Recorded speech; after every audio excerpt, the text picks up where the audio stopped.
Hello, my name is Anthony Moore, and I'm going to welcome you to my continuing lessons on Who's Who in Education.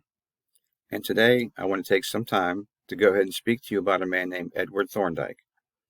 Now, it's unlikely you've ever heard of Edward Thorndike before, and that's okay. Many people haven't. However, Edward Thorndike made significant contributions to education, not just impacting us as children, but impacting us as adults as well.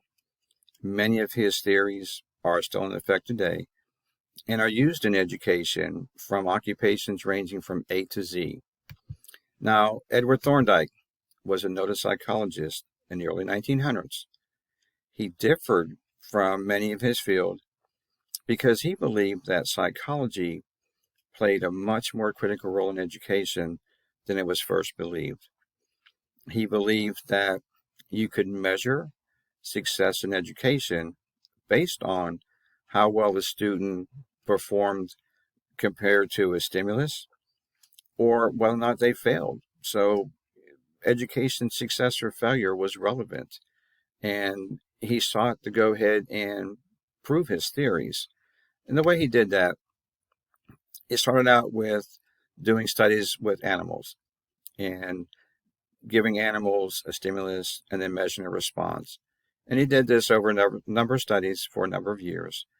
But because his theories were based on education, he knew he had to go ahead and take what he had learned from the animal behavior and apply it to children as well.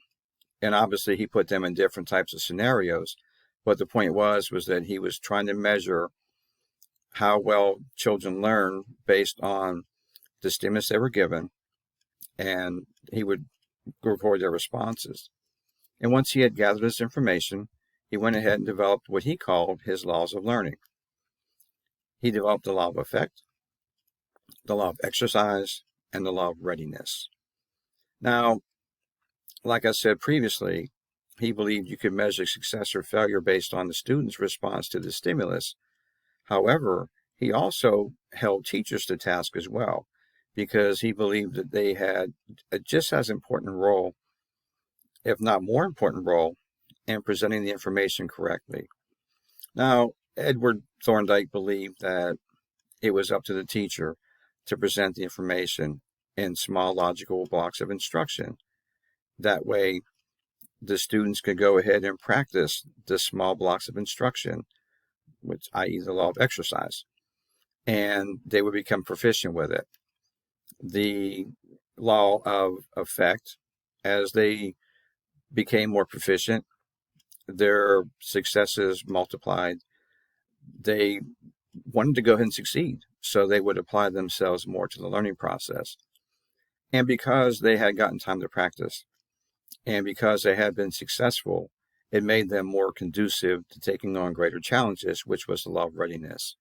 So all three things factored in Thorndike's philosophy of education and how he believed that psychology played a much more critical role than was first believed. I want to thank you for your time and for your attention today. And if you have any questions, please contact me via email. My number's been provided.